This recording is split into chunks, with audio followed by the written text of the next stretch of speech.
ہم سب نے رپنزل کی کہانی تو سنی ہی ہے۔ لمبے بالوں والی ایک لڑکی، ایک اونچا سا ٹاور اور ایک بہادر شہزادہ۔ لیکن اگر میں کہوں کہ اصل کہانی اس سے کہیں زیادہ دلچسپ اور مختلف ہے، تو چلیے آج اس جانی پہچانی کہانی کے کچھ انجان پہلوؤں کو کھوجتے ہیں۔ ہاں بالکل، یہی تصویریں ہمارے ذہن میں آتی ہے نا، ایک بے بس لڑکی، ایک ویران ٹاور میں قید اور ایک ہیرو جو اسے بچانے آئے گا۔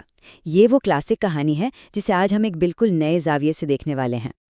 لیکن ذرا ایک پل کے لیے سوچئے، کیا ہو اگر کہانی کی اس ہیروئن کو کسی ہیرو کی ضرورت ہی نہ ہو؟ بس یہ ایک سوال پوری کہانی کے معنی بدل دیتا ہے۔ تو پہلا حصہ اس کی قید کے بارے میں ہے۔ ہم سب جانتے ہیں کہ رپنزل ایک ٹاور میں تھی، لیکن سوال یہ ہے کہ کیا وہ واقعی ایک قیدی تھی یا پھر حقیقت کچھ اور ہی تھی؟ دیکھیے، یہ ٹاور دنیا سے پوری طرح کٹا ہوا تھا۔ اندر یا باہر جانے کا کوئی راستہ نہیں تھا، نہ سیڑھیاں نہ زینہ، مطلب مکمل تنہائی۔ لیکن یہیں سے کہانی کا پہلا بڑا راز سامنے آتا ہے۔ اور یہ ہے کہانی کا پہلا بڑا موڑ۔ وہ ٹاور کوئی قید خانہ نہیں تھا، بلکہ ایک اسکول تھا۔ اور رپنزل وہاں صرف ایک شاگرد نہیں تھیں، بلکہ وہ اپنی استاد، جسے دنیا چڑیل کہتی تھی، کو اپنا سب سے قریبی دوست اور ایک طرح سے اپنا خاندان سمجھتی تھیں۔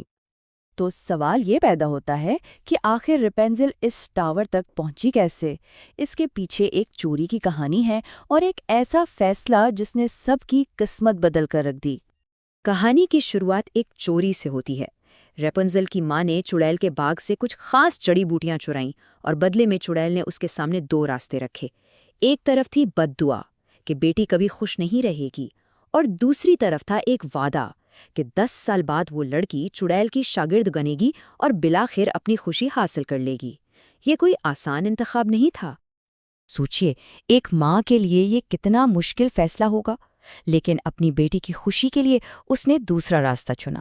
اور یہیں سے چڑیل کا کردار ایک ظالم ولن سے بدل کر ایک محافظ جیسا لگنے لگتا ہے۔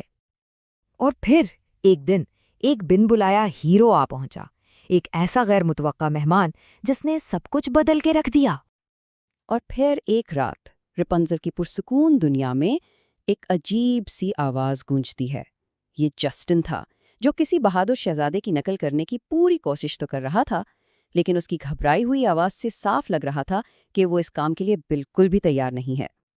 لیکن جب وہ اوپر پہنچا تو اس کا استقبال کسی شکر گزار لڑکی نے نہیں کیا، بلکہ اس کے سر پر سیدھی ایک کتاب آ کر لگی۔ رپنزل واقعی کسی مصیبت میں گھری لڑکی نہیں تھی۔ یہاں ان دونوں کے ارادوں کا فرق صاف نظر آتا ہے۔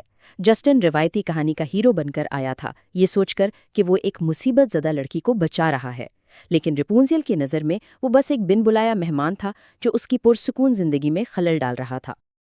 رپنزل نے روایتی پریوں کی کہانی کو مکمل طور پر مسترد کر دیا۔ اس نے صاف کہہ دیا، مجھے کسی ہیرو کی ضرورت نہیں، جاؤ کہیں اور جا کر ہیرو بنو۔ یہ اس کی خود مختاری اور اعتماد کو ظاہر کرتا ہے۔ لیکن جسٹن اپنے پیچھے ایک رسی چھوڑ گیا، اور جب چڑیل نے اسے دیکھا تو ایک غلط فہمی نے کہانی کو ایک بہت ہی افسوسناک موڑ دے دیا۔ چڑیل نے جب یہ رسی دیکھی نا تو بس اس کا دل ہی بیٹھ گیا۔ اس نے فوراً بدترین نتیجہ اخذ کر لیا، دھوکہ۔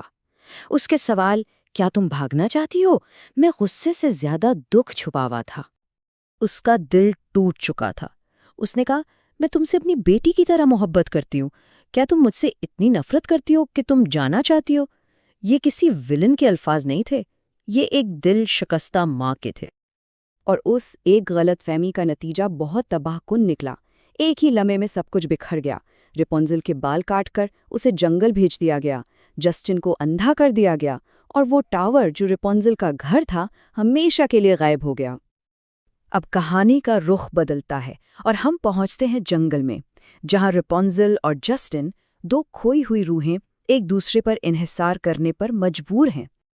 جنگل کی اس تنہائی میں انہوں نے ایک دوسرے کو بچایا، مگر تلوار اور ڈھال سے نہیں۔ رپنزل نے اپنے علم سے جسٹن کی بینائی واپس دلائی، اور جسٹن نے اپنی ہمدردی اور مزاح سے اس کا دل بہلایا۔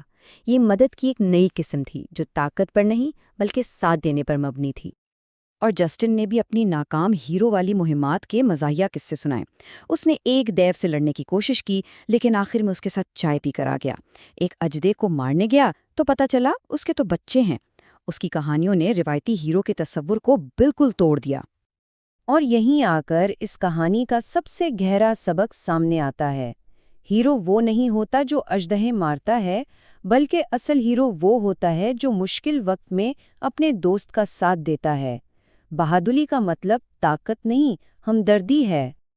تو کیا انہیں اپنی خوشیوں بھری زندگی ملی؟ آئیے دیکھتے ہیں کہ ان کرداروں نے اپنی خوشی کی منزل کیسے پائی۔ آخر میں انہوں نے اپنی خوشی خود بنائی۔ انہوں نے ایک ٹاور بنایا لیکن اس بار سیڑھیوں کے ساتھ، اور وہ خوشی سے رہنے لگے، ٹھیک اسی طرح جیسے چڑیل نے وعدہ کیا تھا۔ یہ اس بات کا ثبوت ہے کہ کبھی کبھی خوشیوں بھری زندگی کا راستہ بہت غیر متوقع ہوتا ہے۔ تو یہ کہانی ہمیں ایک بہت اہم سوال پر چھوڑ جاتی ہے، ہیرو ہونے کا اصل مطلب کیا ہے؟ اور یہ فیصلہ کون کرتا ہے کہ خوشیوں بھری زندگی آخر دکھتی کیسی ہے؟